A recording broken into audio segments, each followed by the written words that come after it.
மிதுன ராசி அன்பர்களே, மிதுனம் அப்படின்னா வெற்றியினுடைய ஒரு மறுபக்கமாக இருக்கக்கூடிய ஒரு ராசி. மிதுனம் தொட்டதெல்லாம் தொடங்கும், தொட்டதெல்லாம் வெற்றியாகும். அப்படி ஒரு அற்புதமான ராசி இந்த மிதுன ராசி. ஆனால் ஒரு சில காலகட்டங்கள்னால கடந்த சில நாட்களாக உங்களுக்கு ரொம்ப ஒரு கஷ்டம்தான் அதிகமாக மிஞ்சிச்சு. எது பண்ணாலும் ஒரு சாட்டிஸ்ஃபேக்ஷனே இல்லை சார் அப்படின்னு நீங்கள் நிறைய பேர் பேசியிருப்பீங்க. சார் ஒரு தொழில் தொடங்கலான்னு ஆரம்பித்தேன், அதெல்லாம் நல்ல வரவேற்பே கிடைக்கல, நல்ல ஒரு லாபம் கிடைச்சின்னா கொஞ்சம் சந்தோஷமாக இருக்கும் அப்படின்னு வெயிட் பண்ணிகிட்டு இருப்பீங்க.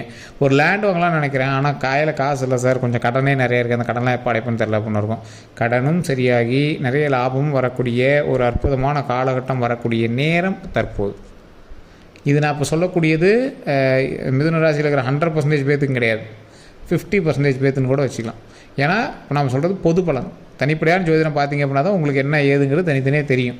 உங்களுக்கு எப்படி பார்க்கணும், உங்களுடைய தசா புத்தி, உங்களுடைய நட்சத்திரம், உங்களுடைய லக்கினம், உங்களுடைய ராசி, உங்களுக்கு கூட பிரயாணிக்கக்கூடிய மற்ற ராசிகள், நீங்கள் பிறந்த தேதி, பிறந்த ஊர், பிறந்த நேரம் எல்லாத்தையும் கால்குலேட் பண்ணி இப்போ ஆக்சிஸ் எந்த பக்கம் இருக்குது, ஒரு கிரகத்தினுடைய ஆக்சிஸ் எந்த பக்கம் இருக்குது அப்படிங்கிறத வச்சு தான் உங்களுக்கு வந்து கணிக்க முடியும். எந்த கிரகம் எதன் பார்வையில் பார்க்கின்றது, அதுதான் ஒரு மெயின். ஸோ இந்த மாதிரி கணிக்கும் போது தான் உங்களை வந்து அக்யூரேட்டாக நம்ம வந்து சரி பண்ண முடியும். அவ்வளோ அக்யூரேட்டாக நம்ம வந்து சரி பண்ண முடியும். இந்த அக்யூரேட் எதுக்கு யூஸ் ஆகுது அப்படின்னா, நீங்கள் அடுத்து என்ன செய்யணும் செய்யக்கூடாதுங்கிற 100% தெளிவாக கால்குலேட் பண்ணுறதுக்கு யூஸ் ஆகுது. ஸோ இப்போ நீங்கள் உங்களுக்கு வந்து நிறையா பேருக்கு ஃபோன் மூலமாக நாங்கள் பேசுகிறோம் அப்படின்னு கேட்குறீங்க. சார் கீழே ஃபோன் நம்பர் கொடுத்துருக்கேன். எந்த விஷயமா இருந்தாலும் சரி க்ளீனாக அக்குவேர் ஆணிவேராக நாங்கள் வந்து சொல்லிடுவாங்க. பிரபல ஜோதிடர் இருக்கார், நிறைய அரசியல் பிரமுகர்களும் ஜோதிடர்களும், அது மட்டும் இல்லாமல் சினிமா துறையில் இருக்கிறவங்களும் ஜோதிடம் பார்க்கக்கூடியவர், நிறைய ஜோதிடர்களுக்கு ஆசான். அதனால தான் ஜோதிடர்களே இவங்க வந்து சந்திக்கிறாங்க, கிளாஸ் எடுத்துக்கிறாரு, அதனால் கிளாஸில் வந்து எல்லாமே அட்டன் பண்ணிக்கிறாங்க. ஸோ இந்த அளவுக்கு இருக்கக்கூடிய ஒரு ஜோதிடர் நம்பர் தான் கொடுத்துருக்கேன். எந்த தகவலாக இருந்தாலும் ஃபோன் மூலமாக நீங்கள் சரி பண்ணிக்கலாம். எந்த வகையான பிரச்சனையாக இருந்தாலும் சரி பண்ணி கொடுத்துருவார். திருமணம், காதல், வசியம், குழந்தை இல்லாதவங்களுக்கு குழந்தை, திருமணமாகாதவங்களுக்கு திருமணம் ரெடி பண்ணி வைக்கிறது, தொழிலில் வியாபாரத்தில் அவ்வளோ ஆப்டாக அருமையாக வருமானத்தை அதிகப்படுத்துறதுக்கு பயங்கரமான விஷயங்கள் எல்லாமே கொடுப்பார். ஸோ இந்த விஷயங்கள்லாம் உங்களுக்கு வேணும் அப்படின்னா கீழே நம்பரை கான்டாக்ட் பண்ணி நீங்கள் வந்து பேசி தெரிஞ்சுக்கலாம் அந்த ஃபோன் நம்பர் மூலமாகவே. இந்த மிதுன ராசியோட பொது பலன்களை பார்த்துடலாம். மிதுன ராசியோட பண்புலன்கள் அதுக்கு முன்னாடி நான் சொல்லிடுறேன். இந்த மிதுன ராசிக்காரர்கள் 100 பேர் இப்போ இருக்காங்க அப்படின்னா அதில் மிதுன ராசிக்காரர்கள் யார் அப்படின்னு தனிப்படையாக தெரிஞ்சிடும். அந்த மாதிரி ஒரு தனித்துவமான ராசி இந்த மிதுன ராசி. கல்வி, செல்வம் எல்லாத்துலேயும் ஒரு மேலோங்கிய ராசி. சார் கல்வியெலாம் அவ்வளோ வராது, நீங்கள் சொல்கிற அளவுக்குலாம் ஒன்றும் இல்லையே அப்படிம்பீங்க. சார் கல்வின்னா நீங்கள் வந்து 100% எப்படி ஃபஸ்ட் ரேங்க் ஹோல்டர்னு சொல்ல முடியாது. அறிவில் உங்களை அடிச்சுக்கிறதுக்கு ஆள் இல்லை. சார் நீங்கள் சொல்கிறது கொஞ்சம் வஞ்ச புகழ்ச்சி மாதிரி இருக்குது அப்படின்னு நிறைய பேர் சொல்லுவீங்க. அதெல்லாம் ஒன்றும் கிடையாதுங்க. நீங்கள் திங்க் பண்ணுற மாதிரி இன்னொரு ஆள் திங்க் பண்ண மாட்டான். நீங்கள் ஒரு சைலண்ட் கில்லர். மிதுன ராசிக்காரர்கள் ரொம்ப வைலண்ட்டாலாம் பிஹேவ் பண்ண மாட்டாங்க. Silent killer. சைலண்ட்டாக போய் ஒரு விஷயத்தை சாதிச்சுட்டு சைலண்ட்டாக அசாமல் வந்துடுவார். அந்த மாதிரி ஒரு அருமையான ஆள் இவர். அது மட்டும் இல்லாமல் தொழில் ரீதியாகவும் சரி, இல்லை ஏதாவது ஒரு விஷயத்தில் வந்து இவங்க ஈடுபடுறாங்க அப்படின்னா இவங்களை அடிச்சுக்கிறது போட்டியே கிடையாது. போட்டிகள் எத்தனை இருந்தாலும் இவங்களுக்கு ஒரு தனி ஸ்டைல், தனி விஷயம். எவ்வளோ ஒரு பிரச்சனை இருந்தாலும் உள்ளே போய் அப்படி பூந்து வெளியே வந்துடுவார். ஆனால் இவர் தான் மிதுனராசிக்காரராக என்ன அமுங்கமுன்னு உட்காந்துட்டுருக்கிறாரு அப்படிம்பாங்க. ஒன்றுமே தெரியாத மாதிரி உட்காந்துட்டுருக்கிறாரு அப்படிம்பாங்க. ஆனால் இவர் பண்ண வேலையெல்லாம் பயங்கரமான வேலைகளாக இருக்கும். அந்த மாதிரி தான் இந்த மிதுனராசிக்காரர்கள் ஒரு ஆப்டான ஒரு ஆளாக அமைவார்.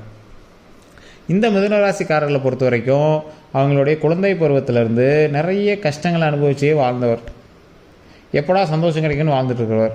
இந்த எப்படா சந்தோஷம் கிடைக்குன்னு வாழ்ந்துட்டு இருக்கும்போது உங்களுக்கு ஒரு மிகப்பெரிய நன்மையும் அமையுது. என்ன நன்மை? வாழ்க்கையில் மிகப்பெரிய சந்தோஷத்தை அனுபவிக்கக்கூடிய உங்களுக்கு கடவுள் ஒரு வரம் கொடுக்குறார். என்ன வரம்? நீங்கள் நினைத்த விஷயத்தை நினைத்தது போல் நடத்துவதற்கு கடவுளே வந்து இறங்கி வரம் கொடுக்குற ஒரு விஷயம்தான் இப்போ வரக்கூடிய விஷயங்கள். நீங்கள் அதுக்கு எப்படி வழிபடணும்? உங்களுடைய குலதெய்வ வழிபாடு ஃபஸ்ட்டு பண்ணிடணும். ஃபஸ்ட்டு உங்களுடைய குலதெய்வ வழிபாடு. நீங்கள் தொட்ட விஷயம் தொடங்குவதற்கு கடவுள் வந்து உறுதுணையாக இருக்க போகிறார். அதுக்கு நீங்கள் ஃபஸ்ட்டு குலதெய்வ வழிபாடு பண்ணணும். குலதெய்வ வழிபாடு பண்ண உடனே அடுத்து நீங்கள் செய்ய வேண்டிய ஒரே விஷயம் என்ன அப்படின்னா, மிதுன ராசிக்காரர்கள் எப்பொழுதும் வணங்க வேண்டியது கன்னிமார் தெய்வம்னு இருக்கும். கன்னிமார் நீங்கள் கேள்விப்பட்டீங்களா என்னன்னு தெரில. 9 கன்னிமார் 7 கன்னிமார்னு சொல்லுவாங்க ஒவ்வொரு இடத்துல வணங்குறது. நீங்கள் வணங்கக்கூடிய வராகியம்மன் தனியாக வணங்குறீங்க பார்த்தீங்களா, அந்த வராகியம்மன்கிறது கன்னிமாரில் ஒன்றாவே வழிபடக்கூடிய ஒரு தெய்வம். அந்தளவுக்கு எல்லா தெய்வங்களும் சேர்ந்துருக்கிறது அந்த கன்னிமார். கன்னிமார் தெய்வத்தை வணங்கும் போது அதற்காக மல்லிகைப்பூ வாங்கிட்டு வந்து வச்சு அல்லது பட்டு உடுத்தி வணங்குவாங்க. நீங்கள் உங்களோட குலதெய்வ கோயில்களில், உங்களோட கிராமத்து கோயில்கள் எல்லாத்தையும் நீங்கள் வந்து பார்த்துருப்பீங்க. இந்த மிதுன ராசிக்காரர்கள் ஒரு டைம் ட்ரை பண்ணி பாருங்கள். அந்த கன்னிமார் தெய்வம் எங்கேயாவது இருந்தது அப்படின்னா அங்கே போய் வணங்கி பாருங்கள். அவ்வளோ நன்மை கிடைக்கும் உங்களுக்கு. அவ்வளோ நன்மை நமக்கு கிடைக்கும். முடிஞ்சால் அந்த இடத்துல ஒரு பொங்கல் வச்சு அந்த கன்னிமார் தெய்வத்துக்கு படையல் போட்டு நீங்களும் அந்த உணவை வாங்கிட்டு போய் நீங்களும் சாப்பிட்டு பாருங்கள். ஒரு 10 பேருக்கு அன்னதானம் கொடுத்து பாருங்கள். அன்னையிலேருந்து உங்கள் லைஃப் அப்படி டோட்டலாக அப்படி பயங்கரமாக வளர்ந்துருப்பீங்க. ஒரு ஸ்டெப் வளர்ந்துருப்பீங்க சார். நீங்கள் பெரிய வளர்ச்சி அப்போ கிடைக்குதான்னு சொல்ல முடியாது. ஒரு ஸ்டெப் கண்டிப்பாக வளர்ந்துருப்பீங்க. அந்த இடத்துலேருந்து ஒரு ஸ்டெப் அதுவுமே நீங்கள் கண் கூட தெரியும். ஒரு சிலருக்கு பேக் அடிச்சிருக்கு அப்படிம்பாங்க. குலதெய்வ கோயிலில் போய் பண்ண சார் பேக் அடிச்சிருக்கு அப்படிம்பாங்க. அது ஏன் அப்படின்னா, குலதெய்வ கோயில்களுக்கு நீங்கள் உடனடியாக டக்குன்னு போய் உங்களுக்கு விருப்பமான மாதிரிலாம் பண்ணக்கூடாது. குலதெய்வ கோயிலுங்கிறது உங்களுடைய முன்னோர்களினுடைய இடம். முன்னோர்களை குளுமைப்படுத்தணும். ஃபஸ்ட்டு அந்த இடத்துக்கு போனீங்கன்னா நீங்கள் வந்து க்ளீன் பண்ணணும், சாமியை க்ளீன் பண்ணணும். உங்களோட கையினால் அந்த இடத்துல தண்ணி ஊற்றி கூட்டணும்.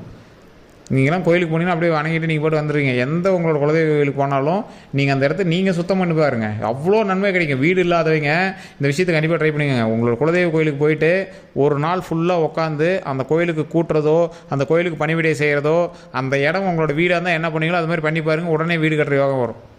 நிறைய பேருக்கு தெரியாத ஒரு விஷயம், குலதெய்வ கோயில்களில் போய் நின்று அந்த குலதெய்வத்துக்குன்னு ஏதாவது ஒன்று நீங்கள் பணிவிடை பண்ணீங்க அப்படின்னா அதற்கு தகுந்தாற் போல் வீடுகளில் உங்களுக்கு அமைச்சு கொடுக்கும் கடவுள். அந்தளவுக்கு ஒரு பவர்ஃபுல்லான ஒரு இடம் குலதெய்வ கோயில்.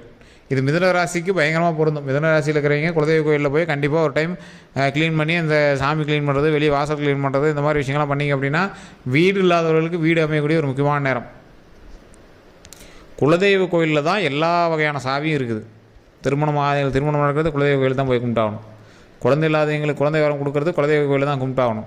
வீடு இல்லாதவங்களுக்கு, நிலம் இல்லாதவங்களுக்கு இதெல்லாம் வாங்கணும் அப்படின்னா குலதெய்வ கோயிலுக்கு தான் போயாகணும். முன்னோர்கள் சாபம் நீங்குவதற்கும் குலதெய்வ கோயிலுக்கு தான் போயாகணும். எல்லா விஷயத்துக்கும் குலதெய்வ கோயில் தான். நீங்கள் திருமணமே நடத்துனீங்க அப்படின்னா உங்களோட குலதெய்வ கோயில் தான் ஃபஸ்ட்டு வரும். பத்திரிகையில் கூட ஐயர் மந்திரம் சொல்லும்போது கூட உங்களோட குலதெய்வம் தான் ஃபஸ்ட்டு கேட்பார். எல்லா இடத்துலையும் குலதெய்வம் தான். ஏன்? உங்களுடைய வளர்ச்சிக்கு முக்கியமாக உறுதுணையாக இருப்பது குலதெய்வம். இதில் முக்கியமாக மிதுன ராசிக்கு ரொம்ப ரொம்ப உறுதுணையாக இருக்கிறது குலதெய்வம் தான். நீங்கள் சொந்த ஊரே வேண்டாம் நீங்கள் வெளியே போனீங்க அப்படின்னாலும் ஏதோ ஒரு வகையில் உங்களுக்கு வந்து சொந்த ஊர் உங்களை ஞாபகப்படுத்துகிற அளவுக்கு உங்களோட குலதெய்வம் வந்து உங்களை அந்த இடத்த நோக்கி பயணிக்க வச்சுட்டே இருக்கும். இது மிதுன ராசிக்கு அதிகமாக பொருந்தும். கல்வி சம்மந்தப்பட்ட விஷயத்தில் மேலோங்கி வரக்கூடிய நேரம், ஆனால் கொஞ்சம் இடமாற்றங்கள் அதிகமாக இருக்கக்கூடிய ஒரு காலகட்டம்.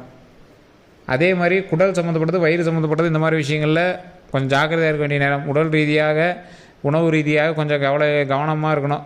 கவலைப்படுற அளவுக்கு வச்சுக்கூடாது. கொஞ்சம் கவனமாக இருந்தீங்கன்னா கவலைப்பட வேண்டிய அவசியமே இல்லை, சந்தோஷமாக இருக்கலாம். அதே மாதிரி கொஞ்சம் வாக்கிங் எக்ஸசைஸ் தேவை. மன அழுத்தத்தை குறைக்கணும். நல்லா தூங்கி எந்திரிக்கக்கூடிய ஒரு காலகட்டம். நல்லா தூங்கி எந்திரிக்கணும். அதுக்கு வந்து கொஞ்சம் நல்லா தூக்கம் இல்லாமல் நீங்கள் வந்து சுற்றிட்டு இருப்பீங்க. நல்லா ஃபோனுக்கெல்லாம் தூக்கி போட்டு நல்லா தூங்கி எந்திரிச்சு அப்புறமேட்டு காலையில் எழுந்திரிச்சு ஃபோனை நார்மலாக எப்பயும் போல யூஸ் பண்ணுங்கள். அதே மாதிரி தேவையில்லாமல் வாய் கொடுத்து குடும்பத்தில் பிரச்சனைகள் உண்டாகக்கூடாது. குடும்பத்தோடு இணைந்திருக்க வேண்டிய காலகட்டம். குடும்பத்தில் ஏதாவது ஒரு சின்ன சிக்கல்னால் கூட பேசி சால்வ் பண்ணிக்கணும். அதே மாதிரி உங்களுக்கு வந்து வடக்கம் கொஞ்சம் தேவை வரக்கூடிய நாட்களில். ஏன்னா நீங்கள் அதிகமாக பெருசாலாம் திட்டமாட்டீங்க யாரையும். இருந்தாலும் தற்போதைய நிலைமையில் நீங்கள் வந்து கொஞ்சம் யோசித்து பேச வேண்டிய ஒரு காலகட்டம். இன்வெஸ்ட்மெண்ட் போடுறீங்க அப்படின்னா யோசித்து போடுங்க. தற்போதைய நிலைமையில் கொஞ்சம் வெயிட் பண்ணி தான் வாங்க வேண்டியதாக இருக்குது, லேண்டோ இல்லை ஏதோ வீடோ. ஆனால் குறிப்பிட்ட காலம் வரும், அந்த டைமில் உங்களுக்கு குறிப்பிட்ட அமௌண்ட்டுக்கு வந்து லேண்டு வீடு எல்லாமே கிடைக்கும். அப்போ நம்ம வாங்குறது தான். வீடு லேண்டு எல்லாமே வாங்க தான் போகிறோம். அதுக்கு தகுந்த மாதிரி கொஞ்சம் பார்த்து இன்வெஸ்ட்மெண்ட்டை போடுங்க. பார்ட்னரோடு சேர்ந்து தொழில் பண்ணுறீங்க அப்படின்னா தனிப்பட்ட ஜோதிடம் கண்டிப்பாக பார்த்தே ஆகணும். மிதுனத்துக்கு ஓரளவு பார்ட்னர் செட் ஆகுவாங்க, ஆனால் அது யாருங்கிறத பொறுத்து இருக்குது. அதே மாதிரி வாகன ரீதியான விஷயங்களில் கொஞ்சம் கவனம் தேவை. வண்டி வாகனங்களும் கொஞ்சம் பார்த்து போயிட்டு வாங்க. ஹெல்மெட் அணியாமல் வங்கி போகக்கூடாது. ரூல்ஸ் இல்லாமல் வண்டி எடுக்கக்கூடாது. சீட் பெல்ட் போடாமல் இருக்கிறது, வண்டிக்கு இன்சூரன்ஸ் கட்டாமல் எடுத்துகிட்டு சுற்றுறது, ஹெல்மெட் போடாமல் இருக்கிறது, ஒன் வேல கெத்து காட்டுறன்னு வண்டி ஓட்டுறது, ஹெவி ஸ்பீடாக போகிறதுலாம் இந்த இடத்துல கூடவே கூடாது. அதான் சட்டத்துக்கு விரோதமான எந்த ஒரு விஷயத்தையும் நீ செய்யக்கூடாது. அது வண்டியாக இருந்தாலும் சரி, வாழ்க்கையிலையாக இருந்தாலும் சரி, டாக்குமெண்ட்லேயாக இருந்தாலும் சரி, எந்த ஒரு விஷயமா இருந்தாலும் சரி உங்களை தூண்டுவாங்க. தற்போதைய நிலைமையில் சட்டத்திற்கு எதிராக நீங்கள் செயல்படுவது போல் தூண்டுவாங்க. ஒரு ஹெல்மெட்டுக்காக நீங்கள் ஃபைன் கட்ட வேண்டிய நேரம். ஸோ அதனால் நீங்கள் கொஞ்சம் பார்த்து பொறுமையாக எதுவுமே பண்ணிங்க அப்படின்னா ரொம்ப நல்லது. வண்டிக்கு இன்சூரன்ஸ் கட்டாமல் தான் இன்சூரன்ஸ் கட்டுங்க. யார் கேட்க போகிறான்ட்டு ஆர்சி புக்கு அது இதுன்னு எல்லாம் இது பண்ணிகிட்டு இருக்காதிங்க. ஒரு டாக்குமெண்ட் ரீதியாக நீங்கள் ஃபேமிலிலேயும் சரி, டாக்குமெண்ட் ரீதியாக எந்த ஒரு விஷயம் பண்ணாலும் சட்டத்துக்கு விரோதம் இல்லாமல் பண்ணிங்க அப்படின்னா உங்களுக்கு நல்ல காலகட்டம். ஸோ உங்களை தூண்டுறதுக்கான வாய்ப்புகள் இருக்குது. பரவாயில்ல, அது யார் என்ன சொல்கிறா நீ பண்ணு அப்படிம்பாங்க, நீ இறங்க விளையாடு கபிலா அப்படிம்பாங்க. ஸோ அதெல்லாம் நீங்களாம் கவலைப்படாதீங்க. பார்த்து ஒரு 10 ரூபா அதிகமாக செலவானாலும் கவர்மெண்ட் ரூல்ஸோடு நீங்கள் எதுவுமே பண்ணுங்கள். உங்களை யாரும் கேள்வி கேட்காத மாதிரி நீங்கள் நடந்துங்க. ஏற்கனவே நீங்கள் வந்து யாரும் மற்றவங்க கேள்வி கேட்கக்கூடாதுன்னு வாழக்கூடிய ஒரு ஆள். உங்களை தூண்டுறதுக்குலாம் நிறைய ஆள் இருக்காங்க, உங்களுக்கே தெரியும். ஸோ அந்த மாதிரி விஷயத்தை கொஞ்சம் கவனம் செலுத்துனீங்க அப்படின்னா போதுமானது. மற்றபடி எல்லாமே பாசிட்டிவாக இருக்குது, நல்லதாக இருக்குது. கல்வி, செல்வம் எல்லாத்துலேயும் தலை வளர்ந்து வரக்கூடிய ஒரு காலகட்டம். அதனால் கொஞ்சம் பார்த்து பொறுமையாக எதுவுமே பண்ணுங்கள். வரக்கூடிய காலகட்டம் அருமையான காலகட்டமாக அமைய போகுது. கன்னிமார் தெய்வத்தை வணங்குங்க. ஓம் கன்னிமார் தெய்வமே போற்றின்னு வணங்குங்க, ரொம்ப நல்லது. அந்த கன்னிமார் தெய்வத்துக்கு நான் சொன்ன மாதிரி படையல் போட்டு வணங்கி வழிபடுங்க, ரொம்ப ரொம்ப நல்லது. இது கண்டிப்பாக ஒரு 3 டைமாவது கமெண்ட் செக்ஷனில் பார்த்துருங்க. ஓம் கன்னிமார் தெய்வமே போற்றி, ஓம் கன்னிமார் தெய்வமே போற்றி, ஓம் கன்னிமார் தெய்வமே போற்றி அப்படின்னு வழிபட்டுட்டு கண்டிப்பாக இதை வந்து நீங்கள் உங்களோட வீடுகளையும் சொல்லி பாருங்கள், மிகப்பெரிய நன்மை கிடைக்கும். இந்த வீடியோ பிடிச்சா லைக் பண்ணுங்கள், உங்களோட நண்பர்கள் பகிர்ந்து. இதை நம்ம சேனல் சப்ஸ்கிரைப் பண்ணாமல் தான் சப்ஸ்கிரைப் பண்ணுவோம், அதில் பெல் பண்ண மறக்காமல் ப்ரெஸ் பண்ணிக்கோங்க. அதே மாதிரி உங்களோட நண்பர்களுக்கு இதை பகிர்ந்து முடிஞ்சால் பகிர சொல்லுங்கள் எல்லாருக்குமே. எல்லோருக்கும் நன்றி நண்பர்களே.